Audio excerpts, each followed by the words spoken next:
I'm Mike Bradner, and this is Capitol Views, and we're with Bob Whicker, and he's the Master of Digital Learning with the Consortium, Digital Learning Consortium with the Alaska Association of School Boards. Yeah. That's a mouthful. Yeah, it is. So, Bob, tell us a little about what's going on here.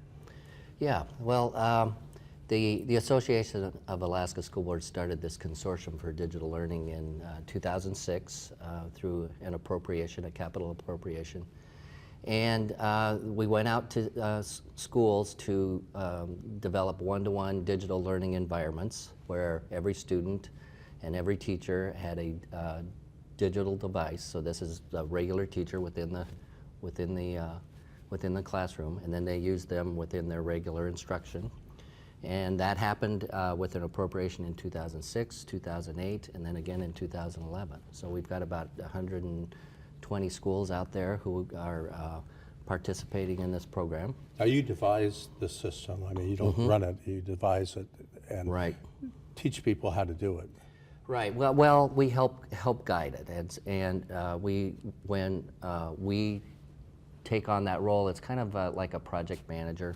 So we help with hardware acquisition and help with professional development, both at the leadership level, from school boards and superintendents and principals, and then with teachers, and then also provide different services. Now, the one-on-one, I mean, this is, give me a vision. It's sort of a laptop or a computer that they're at the other end of. Yeah, this is kind of developed over time now. So right now, what we see and what we've seen with our schools is that the one-to-one is really a learning environment that helps to accelerate and amplify and really personalize learning for kids. And with tablet devices coming on, it's become much easier and less expensive. So that's how we figured that it's really time to scale up from our pilot projects, and we see this as a way for every kid in the state and every teacher in the state to be involved in this now. Now, the new initiative, give us a scope of this thing. I mean, well, we're looking at a tablet device for every child in the state, a tablet device and a laptop for every teacher, professional development hours of 32 hours per year per teacher, and then technical services per school.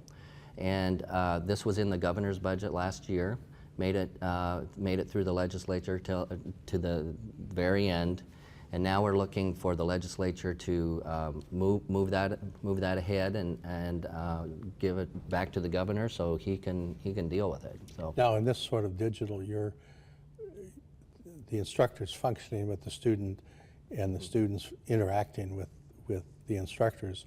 Right. But is the instructor have a view of the classroom? I mean, definitely. They can, yeah, teachers are really central to this, and that digital learning then is integrated into a child's day to be in every aspect in every content area. And by doing that, there's different modes of delivery that can be done. Some at distance, but most of it just right in the classroom. So, you mentioned that students are more attentive to this computer that's sitting in front of them, the pads, and of course we see that every day when we're out, and about. So that works with students. I mean, how definitely.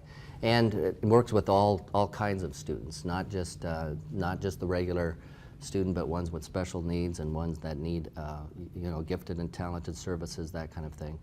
And that we've just found over time, and the research has kind of borne it out, that students are just more engaged when they have a device that they can get to at any time to get into their learning, and it provides this richer, deeper learning experience that really gets to their individual needs. So they may experience that same type of learning. What kind of courses does this work? Well, there's all kinds of courses. I mean, I was actually involved in the first one-to-one in the state as a superintendent of schools in Denali Borough. And what we saw there was it's not only core classes of English and math and science. It works very well with those classes at all age groups, but it's also the voc ed classes and you know, specialty classes like PE and music, where teachers start to use the power of the technology to plan their coursework out.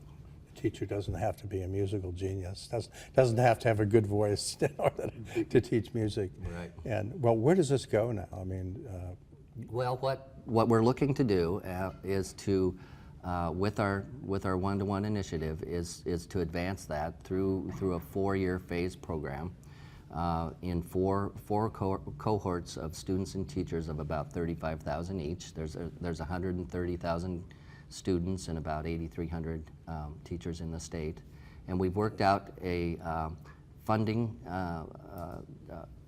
scenario where there would be a 60% state effort and a local effort of about 40%. Winds up to be about $4 million a year per cohort for the state. And then if that's phased in over 4 years, it would be a total of about $16 million for the state.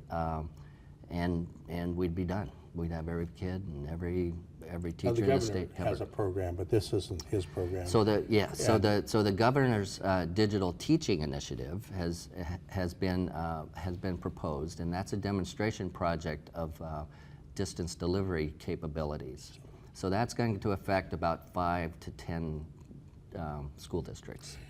We're out of time, and this has been Capital Views. I'm Mike Bradner, and we've been talking with Bob Whicker, who runs the Consortium of Digital Learning, I guess to call it. Thank you for being with us. Thank you. Thank you.